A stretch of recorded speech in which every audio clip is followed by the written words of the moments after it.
Hello friends, कैसे हो आप सब।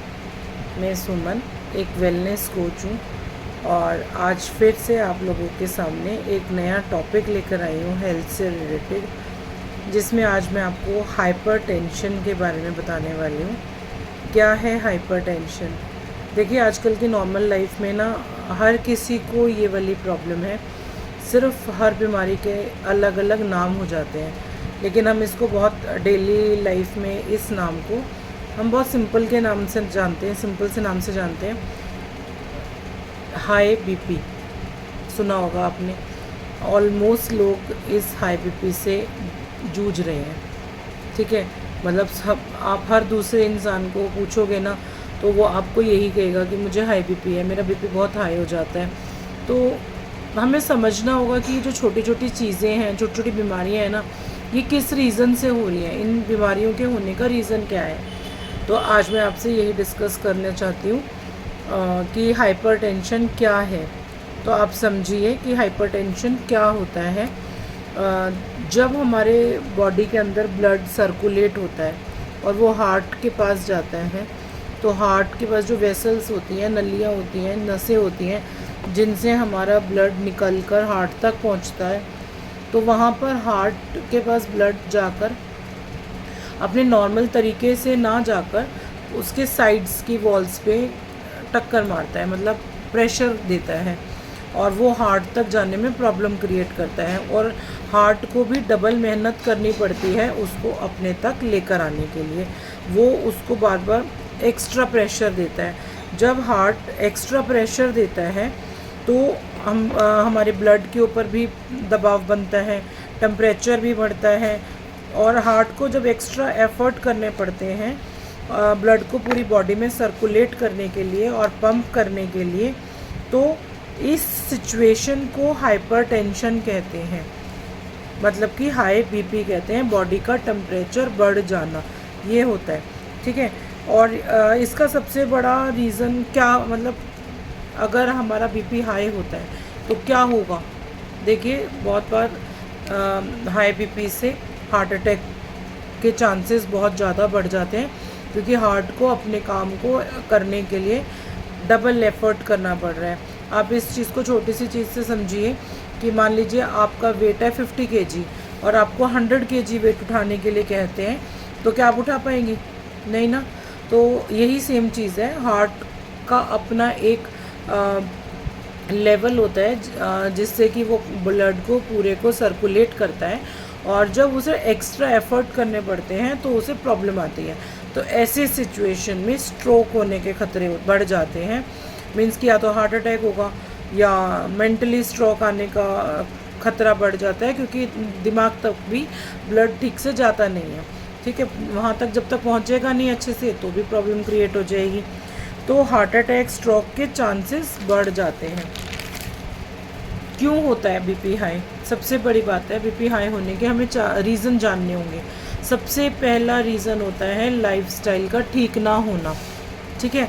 मतलब कोई भी इंसान है, वो अपनी लाइफस्टाइल को ठीक नहीं रखता है। किसी भी टाइम सोता है, किसी भी टाइम उठता है, कुछ भी खा रहा है, कुछ भी पी रहा है, तो वो सबसे बड़ा एक रीज़न है उसका कि उसका बीपी मेंटेन नहीं होगा। उसके बाद देखिए, सेकंड रीज़न होता है कि डेली लाइफ में योगा ना होना, एक्सरसाइज का ना करना, वॉक ना करना, ठीक है, अनहेल्दी खाना खाना।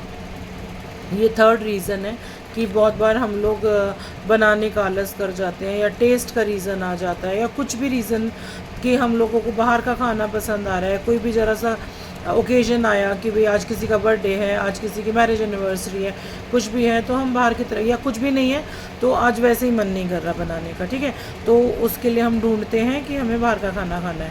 और बाहर के खाने में कैसा ऑयल यूज़ हो रहा है, कैसा वो किस तरीके से बनाया जा रहा है, कितना हाइजीन है, ये सारी चीज़ें देखी नहीं जाती हैं, तो वो हमारी बॉडी को प्रॉब्लम क्रिएट करता है। ठीक से सो नहीं पाना, आजकल नींद किसी की पूरी नहीं आती। रीज़न बहुत सारे हो सकते हैं, जैसे बहुत लोगों को फ़ोन की आदत होती है, आप लेट नाइट तक फ़ोन देख रहे हैं, उसकी वजह से आप सोते नहीं हैं, या फ्रेंड्स के साथ बाहर चले जा रहे हैं, नहीं सो रहे हैं, और रात को लेट सोएंगे तो सुबह लेट उठेंगे, ठीक है। उसके बाद स्ट्रेस, स्ट्रेस एक मेन रीज़न है। आजकल की जो हमारा लाइफस्टाइल है वो बिना स्ट्रेस का नहीं है। किसी भी रीज़न का स्ट्रेस हो सकता है, बच्चों से रिलेटेड या अपनी स्टडीज़ से रिलेटेड, बिजनेस से रिलेटेड, जॉब से रिलेटेड या घर को संभालने से रिलेटेड स्ट्रेस है। बहुत बार ऐसा होता है कोई भी स्ट्रेस नहीं होता लेकिन फिर भी एक स्ट्रेस होता है, ठीक है। तो वो स्ट्रेस की वजह से हम सो नहीं पा रहे हैं। उसके बाद बहुत सारी कुछ ऐसी मेडिसिन्स होती हैं कि हम लोग कंटिन्यू लेते हैं और उसकी वजह से हमारा बीपी अप डाउन हो जाता है, ठीक है। उसके बाद होता है कुछ लोग ड्रग्स का यूज़ करते हैं। वो ड्रग्स जो है वो हमारी बॉडी के लिए वैसे भी प्रॉब्लम क्रिएट करती है, अच्छी चीज़ नहीं है। और उसकी कुछ लोग उसके एडिक्शन में होते हैं, तो वो लोग जब लेते हैं तो उनका बीपी फ्लक्चुएट करता है। उसके बाद है मोटापा, बहुत बड़ी प्रॉब्लम है और आजकल हर दूसरा तीसरा इंसान मोटापे से जूझ रहा है, फंसा पड़ा है उस मोटापे में। रीज़न वही है, लाइफस्टाइल ठीक नहीं है, सोना ठीक नहीं है, खाना ठीक नहीं है, अनहेल्दी लाइफस्टाइल, वर्कआउट नहीं करना। क्योंकि कुछ लोग कह देते हैं कि टाइम ही नहीं है, टाइम नहीं मिलता है। कुछ लोग कह देते हैं कि होता नहीं है, सो उठ नहीं पाते हैं, या कुछ कोई भी रीज़न। तो वो मोटापा जो है वो सबसे बड़ा रीज़न है हमारी बीपी को अप डाउन करने के लिए। उसके बाद है ड्रिंक। बहुत सारे जेंट्स ड्रिंक करते हैं, तो वो भी एक सबसे बड़ी प्रॉब्लम है कि ड्रिंक करने से हमारा जो बीपी का लेवल है वो कंट्रोल में नहीं रहता है। जब हमें बीपी हाई की प्रॉब्लम होती है ना, तो हमें पता नहीं चलता कि हमारा बीपी हाई हो रहा है।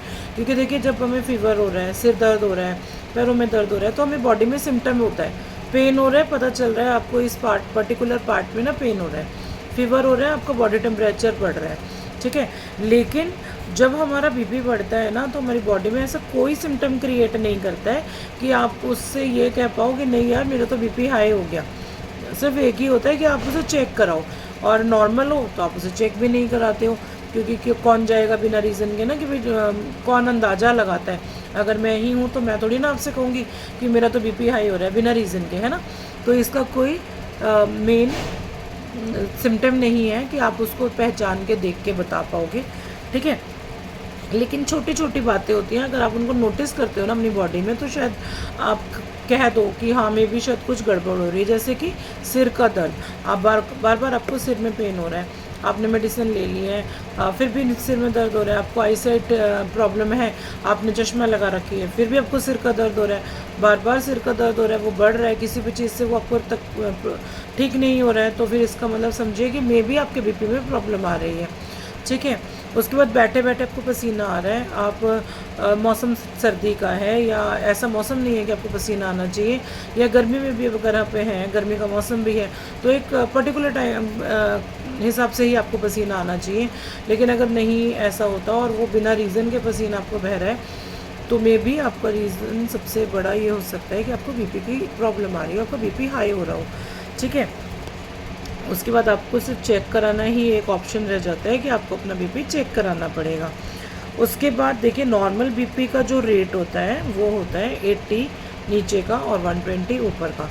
हम 3 स्टेज में बीपी को डिवाइड करते हैं, फर्स्ट स्टेज, सेकंड स्टेज और हाई बीपी स्टेज। तो फर्स्ट स्टेज में हमारा नॉर्मल बीपी रहता है 80/120। सेकंड स्टेज होती है जो हमारा बीपी नॉर्मल से हल्का सा ऊपर जाता है, तो उसमें होता है 120/139, ठीक है। कि मीन्स की जो 120 नीचे का और 139 ऊपर का, कि जो 80 था वो 120 हो रहा है और जो 120 था वो 139 हो रहा है। मीन्स कि आपका जो है वो हाई की तरफ चल रहा है और मतलब वो बढ़ना स्टार्ट हो गया है। उसके बाद बहुत ज़्यादा हाई बीपी, जब आपको एक डॉक्टर की सच में ही ज़रूरत पड़ जाती है, उसमें आपको जो बीपी होता है 90 से अबव होता है और 140 से ऊपर होता है। मतलब 90 वाला, जो नीचे वाला 90 से अबव और ऊपर वाला 140 से ऊपर होता है, ठीक है। तो समझ लीजिए आपका बीपी बहुत अच्छा खासा हाई चल रहा है। हाई बीपी को हम एक और नाम से भी बुलाते हैं, कुछ पता है किसी को क्या? हाई बीपी का एक अलग नाम है, साइलेंट किलर। मतलब कि आपको साइलेंटली वो इतना हार्म पहुंचा देगा कि आपको पता भी नहीं चलेगा कि आपके साथ क्या हुआ है, क्योंकि आपको स्टार्टिंग के सिम्टम्स ही नहीं देता है हाई बीपी, ठीक है। क्या होगा, क्यों कहते हैं साइलेंट किलर इसको, क्योंकि आपने बहुत बार अपने नियर बाय में सुना होगा कि वो बंदा था सोया और उठा ही नहीं, उसे तो कुछ भी नहीं हुआ था यार, उसे तो कभी हार्ट की प्रॉब्लम भी नहीं हुई थी, फिर भी उसके साथ ऐसा हो गया।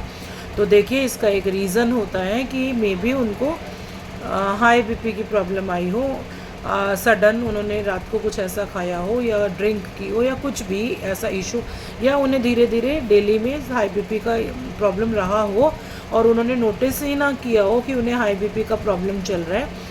तो ऐसी सिचुएशन में रात को उनका बीपी बढ़ा हो और उनको उनके हार्ट से नहीं वो हैंडल हुआ और उन्हें स्ट्रोक आ गया, हार्ट अटैक आ गया, तो ये सबसे बड़ी बात है। ठीक है। कुछ और छोटे छोटे सिम्टम्स होते हैं, जैसे आपको फीवर आ रहा है, बार बार फीवर आ रहा है, ठीक है, बॉडी टेम्परेचर बढ़ रहा है, डाइजेस्टिव सिस्टम में आपको प्रॉब्लम आ रही है, आपका डाइजेशन अच्छा नहीं है, ठीक है। उसके बाद आपके कैल्शियम कम है आपकी हड्डियों में, अगर आप बार बार चेक करा रहे हैं, कैल्शियम चेक कराते हैं और उसमें वो कम आ रहा है, तो आपका बीपी हाई का इशू हो सकता है। हीमोग्लोबिन बार बार कम हो रहा है आपका, वीकनेस रहती है, आपसे उठा नहीं जा रहा, आपको चक्कर आते हैं, ये सारे छोटे छोटे जो सिम्टम्स हैं वो भी हाई बीपी के हो सकते हैं। ठीक है।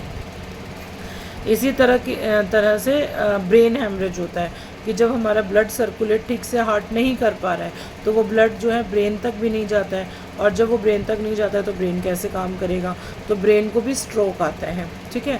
बहुत बार ब्रेन हैमरेज की प्रॉब्लम आपने लोगों में सुनी होगी, पैरालाइज अटैक का सुना होगा कि कैसा होता है कि सडन बंदा खड़ा है आपके साथ बात कर रहा है और उसे पैरालाइज अटैक आ गया है, आप सोच भी नहीं पाते हो कि सामने वाले को हुआ क्या, लेकिन पैरालाइज अटैक होता है वो, कि उसका कोई एक हिस्सा काम करना सडन बंद कर देता है, जैसे वो आपसे बात कर रहा है वो बोल नहीं पाएगा, मुंह टेढ़ा हो जाएगा, हाथ पैर टेढ़े हो जाते हैं, सडन ऐसी प्रॉब्लम उसको आती है। तो ऐसी सिचुएशन में फिर क्या होता है, सीधा डॉक्टर के पास ले जाना, और बहुत सारे मतलब इसमें ऐसा सिचुएशन आती है कि आपका बच पाना बहुत मुश्किल हो जाता है। ठीक है। अब मैं आपको बताती हूँ कि बीपी हाई कितने तरीके का होता है। हम नॉर्मली इसको 4 पार्ट्स में डिवाइड करते हैं।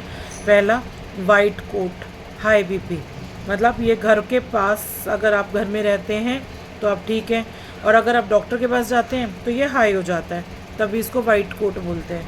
ठीक है। दूसरा होता है छिपा हुआ इन द सेंस कि आप डॉक्टर के पास जा रहे हैं तो आप ठीक हैं, घर पर हैं तो बीपी हाई है। ठीक है। तो आपको कैसे पता चलेगा, डॉक्टर कहेगा नहीं आपको तो बीपी हाई है ही नहीं, जबकि आप घर पर आते हैं तो आपको बीपी हाई के सिम्टम्स फील होते हैं, आपको ऐसा फील आता है, घर पर चेक कर रहे हैं तो आपको बीपी हाई आ रहा है, तो ये होता है छिपा हुआ। उसके बाद होता है रेगुलर मीन्स आप कहीं पर भी चले जाओ, डॉक्टर के पास चले जाओ, घर चले जाओ, पार्क में टहल लो, कहीं भी चले जाओ, आपको हाई बीपी का इशू आता ही आता है। ठीक है। उसके बाद आता है 4th स्टेज, जो 4th टाइप का हमारा बीपी होता है वो होता है नाइट हाई बीपी। जैसे मैंने आपको बताया था कि बंदा रात को सोता है वो उठ ही नहीं पाता, मीन्स कि रात को बीपी उसके ऊपर अटैक कर रहा है। ठीक है। तो वही कि रात को सोते टाइम इतना बीपी हाई हो जाता है कि आपको पता नहीं चलता, और क्योंकि आप सो रहे हैं आपको संभलने का भी मौका नहीं मिलता है और इंसान सोया ही रह जाता है ऐसी बहुत सारी सिचुएशंस में। ठीक है। इसीलिए इसको साइलेंट किलर बोलते हैं कि आपको वो संभलने का भी मौका नहीं दे रहा है। कोई छोटी चीज़ नहीं है हाई बीपी होना। ठीक है। हाई बीपी में कौन कौन सी बीमारियां हो सकती हैं ये भी समझने की है। सिर्फ ऐसा नहीं आपको हाई बीपी हो गया और बाकी सब चीज़ों से आप बच रहे हैं, नहीं। हाई बीपी जो है ना वो आपके घर में और बीमारियों के आने के लिए, उन्हें बुलाने के लिए वो फर्स्ट स्टेप है। ठीक है। कि हाई बीपी हुआ, उसके बाद होता है कोरोनरी धमनी रोग, मीन्स कि हार्ट की ब्लॉकेज का रोग। ठीक है। कि हार्ट में ब्लॉकेज, क्योंकि जब वो पंप ही नहीं ठीक कर पाएगा तो आपको ब्लॉकेज की प्रॉब्लम आएगी। स्ट्रोक आना, ब्रेन हैमरेज टाइप का, या ब्लड या हार्ट अटैक आना, इस टाइप के स्ट्रोक्स आने का की बीमारी होती है, हो सकती है। ठीक है। आँखों में रोशनी में प्रॉब्लम, बीपी अगर आपका हाई है और आपकी आईसाइट भी ठीक है, कोई प्रॉब्लम नहीं है, लेकिन फिर भी आपको आँखों से धुंधला दिखना स्टार्ट हो जाता है। आप डॉक्टर को, आइज़ वाले डॉक्टर को दिखाएंगे, वो बोलेंगे नहीं आपकी आइज़ तो ठीक है लेकिन आपको धुंधला दिख रहा है, तो रीज़न हाई बीपी। ठीक है। कुछ केसेस होते हैं जब एक लेडी प्रेग्नेंट होती है तो उसको बहुत सारे हार्मोनल चेंजेस होते हैं। ठीक है। हार्मोनल चेंजेस में उनको बीपी हाई होने एक नॉर्मल सी चीज़ है। कि उनको भी, लेकिन वो जब उनकी डिलीवरी के बाद चांसेस होते हैं कि वो वापस ठीक हो जाती है, उन्हें बीपी हाई का नहीं रहता, लेकिन बहुत सारे केस में ये वहीं स्टे कर जाता है और उस लेडी को वापस बार बार बीपी हाई का इशू होता है। ठीक है, उसके बाद गुर्दे की बीमारी, किसी को भी अगर गुर्दे से रिलेटेड बीमारी है तो उसे हाई बीपी का प्रॉब्लम हो सकता है। हाई बीपी में भ्रम की बीमारी होती है। आप बैठे हैं, किसी से बात कर रहे हैं, आपको कुछ भ्रम हो जाएगा कि अरे ये चीज़ तो यहाँ रखी थी, अरे ये तो यहाँ पर बैठे ही नहीं थे, ये कहाँ से आए, कुछ भी भूलना या भ्रम कि ये तो काम ऐसा था ही नहीं, मैं तो ऐसा लाया ही नहीं, मैंने तो ऐसा किया ही नहीं। आप अपने आप से ही कुछ भी भ्रम बनाने लगते हैं, क्योंकि दिमाग आपका ठीक से काम नहीं करता है, क्योंकि उसे ब्लड सर्कुलेशन ठीक से नहीं मिल रहा है। कैसे बचना है आपको बीपी हाई से? देखिए, सबसे अच्छा और सबसे सिंपल मेथड है कि आप छोटी छोटी चीज़ों के लिए मेडिसिन, छोटी छोटी बीमारियों के लिए मेडिसिन लेना बंद करें। ठीक है। दूसरी सबसे बड़ी बात, आपको अपना लाइफस्टाइल चेंज करना है। एक लाइफस्टाइल को चेंज करने से ही आपकी लाइफ में बहुत सारे बीमारियां पीछे चली जाती हैं, जो कि लोग करना नहीं चाहते। लोग अपने कंफर्ट जोन से बाहर नहीं आना चाहते। लोगों को लगता है कि अगर हम 9 बजे उठ रहे हैं तो हमें 9 ही बजे उठना है। उठा, नहाए धोए, नाश्ता करा, अच्छा हैवी सा पराठे खाए और अपना काम पे। दिन में खाने को मिला, नहीं मिला, छोले भटूरे वगैरह कुछ खाए, अपना रात को घर पे आए, मन करा खाया, नहीं खाया सो गए, फ़ोन देखा, चलाया, लेट तक सो गए। तो आपको अपने थोड़े से कंफर्ट जोन से निकलना होगा। आपकी ये जो बॉडी है उसे आपको एक अच्छा स्वास्थ्य देना, एक अच्छी हेल्थ देना, ये आपकी रिस्पॉन्सिबिलिटी है। ठीक है, तो आपको टाइम से उठना होगा, अपना एक हेल्दी सा लाइफस्टाइल स्टार्ट करना होगा, रूटीन से अपने बीपी को चेक कराना होगा। लाइफस्टाइल में एक और चेंज हो सकता है अपनी लाइफ में, वर्कआउट को शामिल करें। सवेरे उठें, मतलब अच्छे से खाली पेट अपना गर्म पानी, गुनगुना पानी पिएं, अपना वॉक करना, वर्कआउट करना, योगा करना, कुछ भी जो भी आप कंफर्टेबल हैं। 1 घंटा आप अपने आप को दीजिए। वो आपका और आपकी बॉडी का हक है कि आपको वो खुद को 1 घंटा देना है। उसके बाद किसी भी छोटे छोटे हेल्थ इशू के लिए, जैसे मैंने आपको बताया कि किसी मेडिसिन को ना लें, क्योंकि बहुत सारी छोटी छोटी बीमारियां ऐसी होती हैं कि आप अपने लाइफस्टाइल को सुधार लेते हैं ना, तो भी आपकी लाइफ से वो दूर हो जाती है। ठीक है। हेल्दी डाइट लें, मतलब कि अपनी डाइट में बैलेंस डाइट को शामिल करें कि फ्रूट्स भी ले रहे हैं, सीज़न के फ्रूट्स ले रहे हैं, सीज़न की सब्जियां ले रहे हैं, कार्ब्स अच्छे से ले रहे हैं, प्रोटीन अच्छे से ले रहे हैं, विटामिन्स अच्छे से ले रहे हैं। तो जब ये सब चीज़ें लेंगे तो बीपी हाई की प्रॉब्लम से हम बच सकते हैं। पोटेशियम की मात्रा अपनी डाइट में थोड़ा सा कम कर लें, मतलब कि जितना चाहिए, जैसे कि 3500 से 5000 mg तक चाहिए होता है, तो बस उसको उतना ही लें। नमक कम से कम खाएं। डेली में जैसे सोडियम की मात्रा हमें 1500 mg चाहिए होती है, उससे ऊपर ना जाने दें। ठीक है। वर्कआउट शामिल करें, ड्रग्स को दूर रखें। स्टार्टिंग स्टेज में हाई बीपी को हम अपना लाइफस्टाइल चेंज करके भी ठीक कर सकते हैं। अगर सिर्फ लाइफस्टाइल चेंज करते हैं ना, तो इसके अलावा हमें फिर ज़्यादा कुछ एफर्ट्स करने की ज़रूरत नहीं पड़ती। ठीक है। कुछ और लक्षण मैं आपको बता देती हूँ कि कैसे होते हैं। अगर आप कभी फील करते हैं तो, जैसे सिर में दर्द होता है, चेस्ट में पेन होता है आपको, कि आपके हाथ मतलब दिल में पेन हल्का हल्का फील करते हैं, आपको धुंधला दिखता है, चक्कर आता है, स्ट्रेस ले रहे हैं, हार्ट बीट बढ़ती है, नाक से खून आ रहा है, अगर किसी को बार बार नक्सीर निकलती है, या वॉमिट होने का मन करता है, सब कुछ नॉर्मल होते हुए भी उसे घबराहट हो रही है और उसे फील हो रहा है कि उसे वॉमिट करना है, तो मे बी आपको हाई बीपी हो सकता है। देखिए, वर्ल्ड में इसके आंकड़े बहुत ख़तरनाक हैं। जैसे अगर मैं बताऊं तो वो पूरे वर्ल्ड में 30 से लेके 79 ईयर्स तक की उम्र के लोग 1.28 अरब लोग 1.28 अरब लोग हाई बीपी को झेल रहे हैं, जो हमारे वर्ल्ड की टोटल आबादी का 30% है। और इनमें से 46% लोगों को ये नहीं पता है कि हम हाई बीपी के अंडर चल रहे हैं, हमें हाई बीपी की बीमारी हो चुकी है। और दुनिया भर में जान लेने के लिए ये नंबर 1 बीमारी है। ठीक है। इससे ऊपर कोई बीमारी नहीं है, इसीलिए साइलेंट किलर बोलते हैं। हर साल 7.5 मिलियन लोग हाई बीपी से अपनी जान से हाथ छुड़वा रहे हैं, ठीक है। हाँ, और लास्ट एक आंकड़ा बताती हूँ, 1990 से 2019 तक जब इसका एक सर्वे किया गया तो पता चला इस बीमारी ने इन कुछ सालों में अपने आप को डबल किया है, मतलब ये दुगनी स्पीड से लोगों में फैली है।